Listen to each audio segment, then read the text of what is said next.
Halo, kenalkan kami dari kelompok Bigglebone Black dari kelas Sistem Berbasis Komputer 02.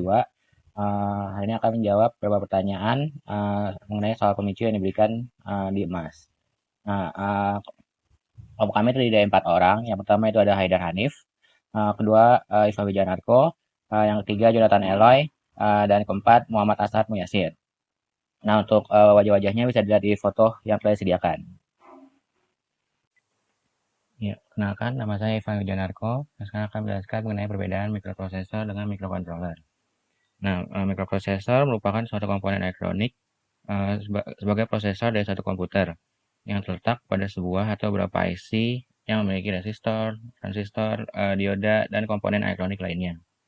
Mikroprosesor akan menjalankan suatu instruksi melalui beberapa langkah, seperti fetch input, record instruction, execute instruction, dan terakhir akan store result.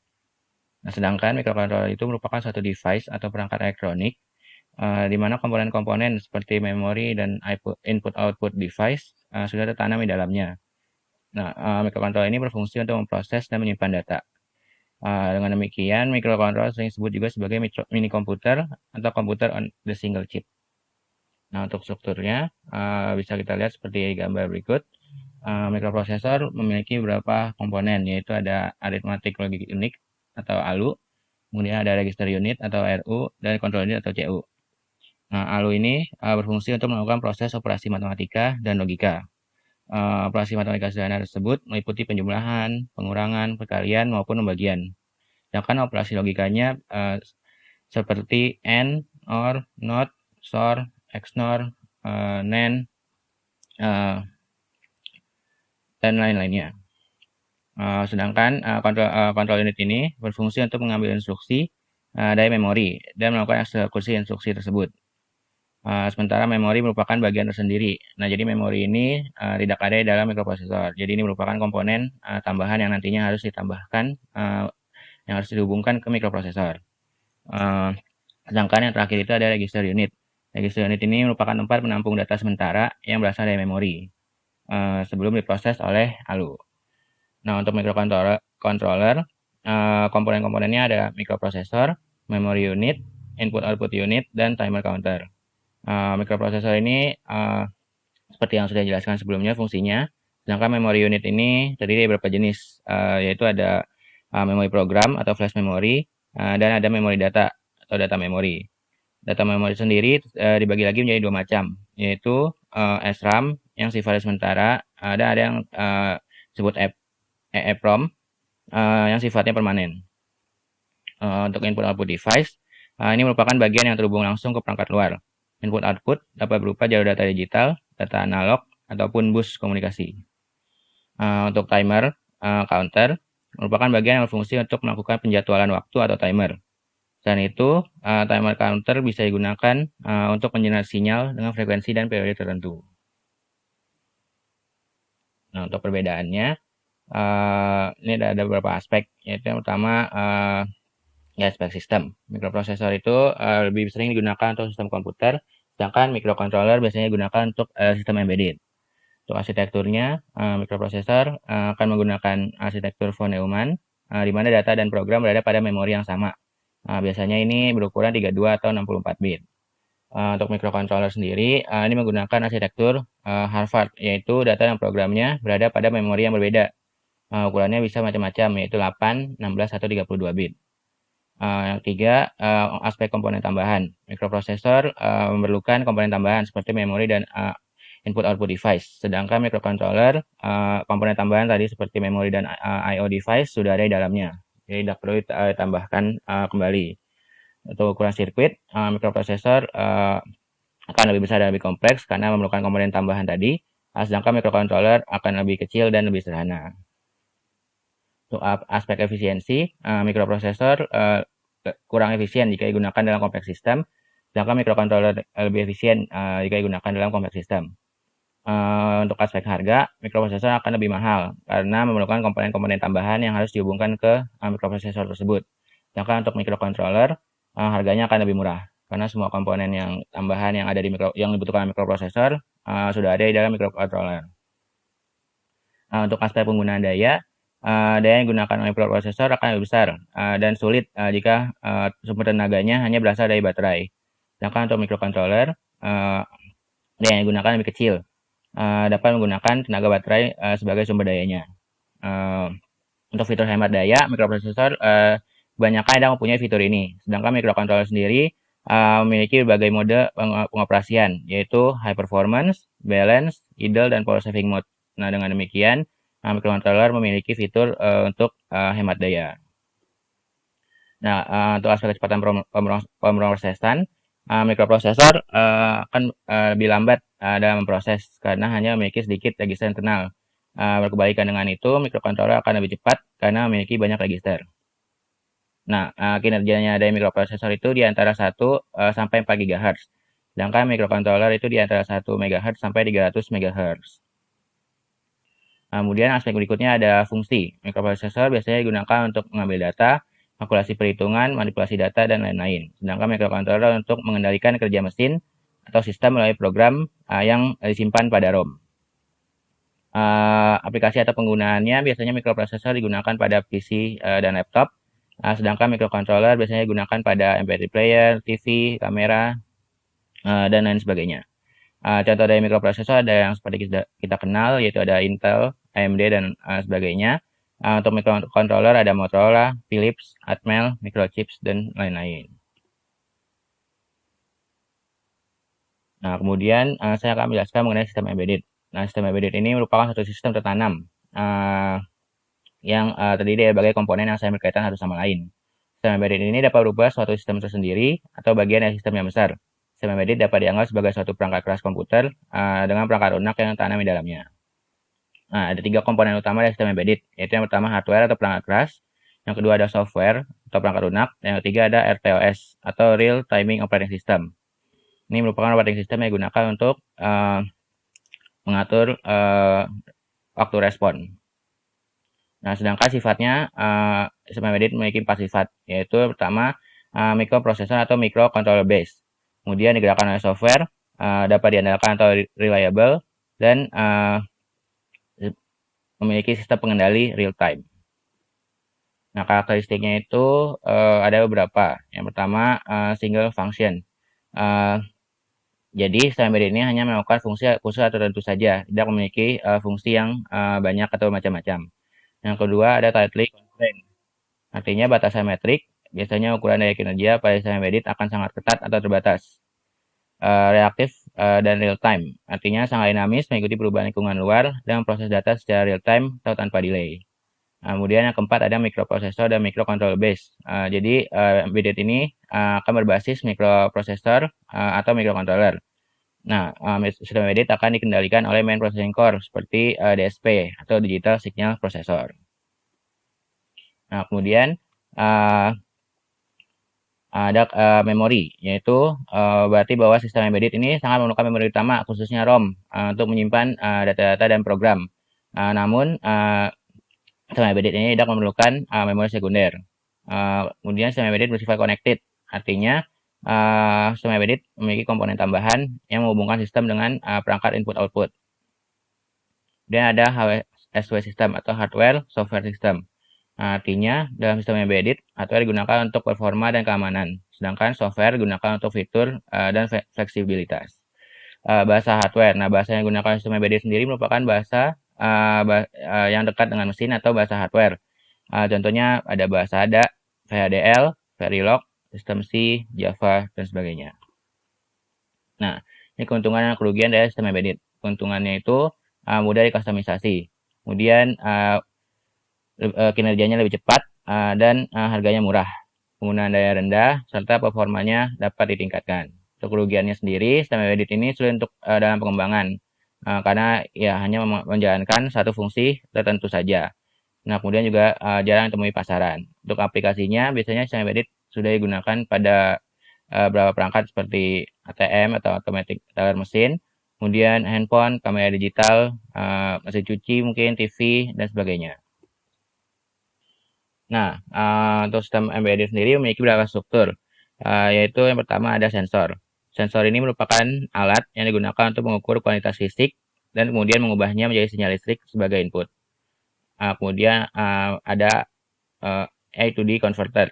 Nah, ini merupakan alat yang digunakan untuk mengkonversi sinyal analog menjadi sinyal digital. Kemudian ada prosesor dan ASIC. Ini merupakan alat yang digunakan untuk memproses data, yaitu menghasilkan output dan menyimpannya pada memori. Nah, untuk day-to-A converter, ini merupakan alat yang digunakan untuk mengkonversi sinyal digital dan menjadi sinyal analog. Ini berkebalikan dari A to D converter. Nah, kemudian ada aktuator. Aktuator ini merupakan alat yang digunakan untuk membandingkan antara output dari D2A converter dengan output yang diharapkan. Nah, struktur yang terakhir itu ada memori yang digunakan untuk menyimpan data maupun program. Nah, kemudian dapat 3 jenis dari sistem embedded. Yaitu yang pertama standalone. Nah, di mana sistem embedded ini akan bekerja mandiri atau bekerja sendiri secara otomatis dalam menerima input, proses, dan kemudian menghasilkan output. Contohnya adalah sistem embedded yang ada di konsol game, MP3 player, kamera digital, HP, dan sebagainya. Kemudian jenis yang kedua ada real time, yaitu jenis dari sistem embedded yang sangat memperhatikan waktu respon dalam proses pada waktu tertentu. Nah, jenis real time ini bagi lagi menjadi 2 jenis, yaitu hard real time dan soft real time. Hard real time ini keterlambatan waktu tidak dapat toleransi. Contohnya itu ada di kontrol rudal, kontrol airbag mobil, dan sebagainya. Untuk soft real time ini keterlambatan masih dapat toleransi. Contohnya itu ada di microwave, mesin cuci, rice cooker, dan sebagainya. Untuk jenis yang terakhir, itu ada network, yaitu sistem embedded yang menghubungkan interface jaringan ke sumber akses. Contohnya adalah sistem keamanan rumah yang terhubung melalui LAN yang dihubungkan oleh sistem embedded. Sekian dari saya. Presentasi selanjutnya akan dilanjutkan oleh teman saya. Selanjutnya kita akan membahas apa sih keuntungan menggunakan microcontroller untuk embedded system. Jadi microcontroller itu adalah mikroprosesor yang sudah dikemas dengan RAM, memori, dan I/O di dalamnya. Ketika kita ingin membuat sistem embedded, maka pasti sistem kita ingin bisa menjalankan suatu fungsi yang khusus atau spesifik, dan fungsi itulah yang akan terus dijalankan oleh sistem kita. Makanya kita nggak perlu resource sebesar mikroprosesor. Nah, salah satu contoh sistem embedded adalah ini. Nah, ini adalah alat stem gitar. Fungsi dari alat stem gitar itu adalah untuk menyetem gitar. Nah, itu aja. Jadi I/O nya dia cuma butuh mic sama paling layar. Nah, tombol juga tuh buat nyalain. Powernya cukup pakai baterai. Nah, alat-alat seperti ini cocok banget menggunakan microcontroller karena dia berukurannya ringkas, dapat diprogram untuk melakukan tugas spesifik, lebih murah, dan menggunakan daya yang lebih kecil. Nah, tentu saja dengan hal seperti ini kinerjanya tidak sebaik mikroprosesor karena emang mikroprosesor itu tujuannya untuk penggunaan umum, sedangkan kalau fungsinya khusus seperti ini, seperti sistem embedded ini, tentu lebih cocok menggunakan microcontroller dari aspek-aspek yang telah dijelaskan sebelumnya. Nah, jadi setelah sebelumnya sudah dijelaskan tentang apa itu microcontroller, apa itu embedded system, apa kegunaannya, dan lain-lain, sekarang kita juga harus bisa menentukan kriteria-kriteria yang tepat dalam memilih microcontroller yang akan kita gunakan dalam embedded system. Kenapa?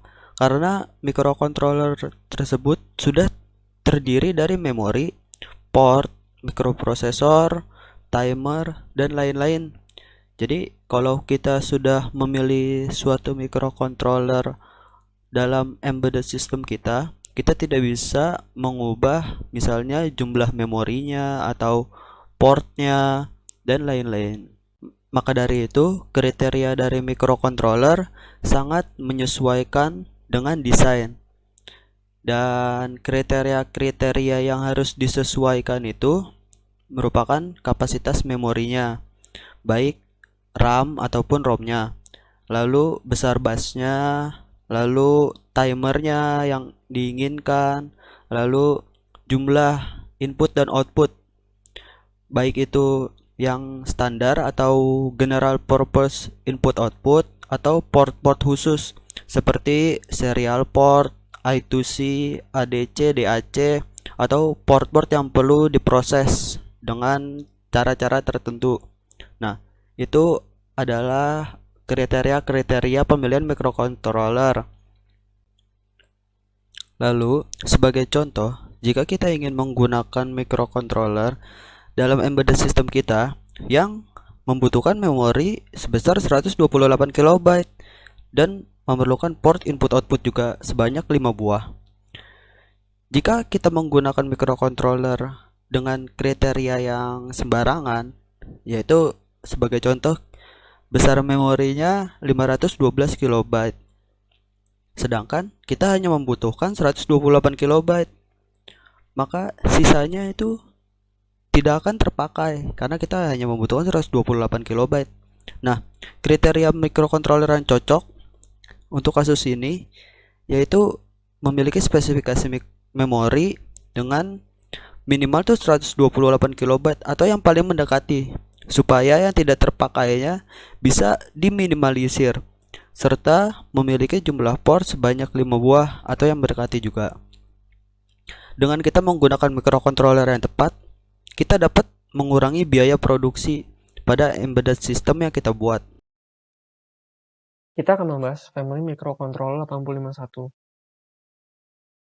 Nah, maksud dari family adalah memiliki arsitektur yang mirip, code compatible, namun fitur-fitur yang berbeda. Nah, maksudnya code compatible adalah kode yang dijalankan pada microcontroller 851 dapat dijalankan pada microcontroller family-nya. Karena pada saat itu Intel membebaskan pabrikan-pabrikan lain untuk menggunakan arsitektur yang dimiliki oleh mereka, yaitu 851. Dengan syarat yang demikian, yaitu fitur yang berbeda dan code compatible. Contoh pertamanya adalah 852. 852 dapat dikatakan versi yang lebih baik dan lebih besar daripada 851 karena kapasitas ROM, RAM adalah 2 kali lipatnya. 8 kilo ROM itu 2 kali lipatnya 4 kilo ROM, dan 256 bytes 2 kali lipatnya dari 128 bytes. Timer yang dimiliki juga lebih banyak, yaitu 3 timer, dan memiliki 8 interrupt source. Kelebihannya adalah kapasitas yang lebih besar, sehingga programmer dapat membuat kode yang lebih banyak dan lebih kompleks lagi. Namun kekurangannya tentu pada harganya yang lebih mahal, karena kapasitas yang ditawarkan juga lebih besar. Contoh yang kedua adalah 8031. 8031 dapat dikatakan sebagai 851 ROMless, karena fitur-fitur yang dimiliki 8031 sangat sama dengan 851, yang membedakan hanya keberadaan ROM-nya. 8031 tidak memiliki ROM, sehingga programmer memerlukan ROM eksternal yang dipasangkan pada 8031.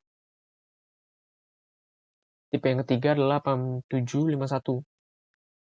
Pada 8751, ROM yang digunakan adalah UV EEPROM, yaitu Ultraviolet Erasable Programmable ROM. Dapat dikatakan dari nama tersebut, ROM ini bisa dihapus dan ditulis. Namun, kita memerlukan bantuan sinar ultraviolet.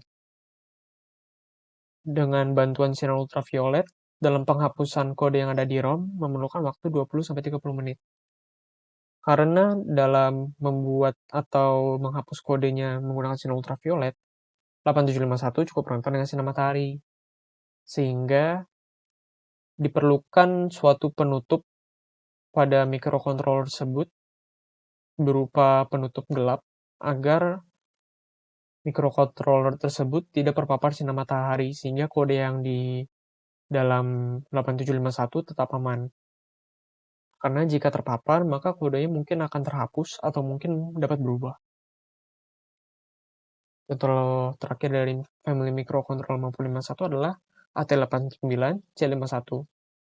Dari nama tersebut, kita bisa menyimpulkan beberapa informasi berikut, yaitu pertama, AT. AT itu merupakan kode untuk Atmel, perusahaan Atmel yang membuat microcontroller tersebut. Kode 9 yang ada di nama microcontroller tersebut itu berarti ROM-nya menggunakan tipe flash memory. Dan C menggunakan CMOS logic. Yang mana CMOS logic seperti yang kita ketahui mengonsumsi energi yang lebih rendah. Sedangkan pada 8051 menggunakan NMOS logic yang mana lebih boros. Di sini ada contoh gambar Intel 8751.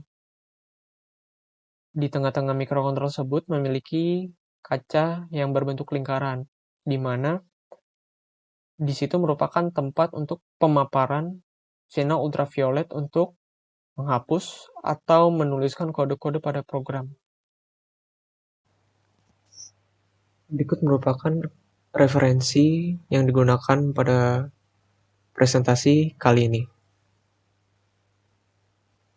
Demikian presentasi yang kelompok kami lakukan, Beagle Born Black. Apabila ada kesalahan, mohon maaf. Terima kasih.